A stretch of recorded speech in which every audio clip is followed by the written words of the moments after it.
पाकिस्तान और बांग्लादेश की मुश्तरका कोशिशों से भारत की साजिशें बेनकाब हो रही हैं। अब दोनों ममालिक एक दूसरे के साथ खड़े हैं और भारत के तमाम मंसूबे खाक में मिलने वाले हैं।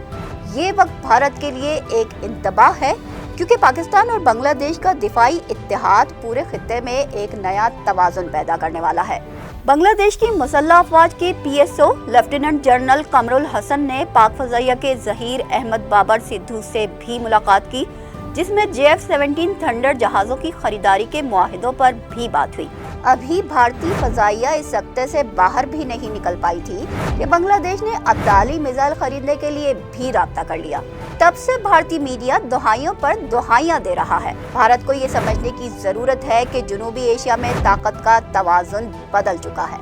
पाकिस्तान और बांग्लादेश की बढ़ती तिजारती सरगर्मियां और फजाई रवाबित ने खित्ते में नई इक्तसादी ताकत की बुनियाद रख दी है।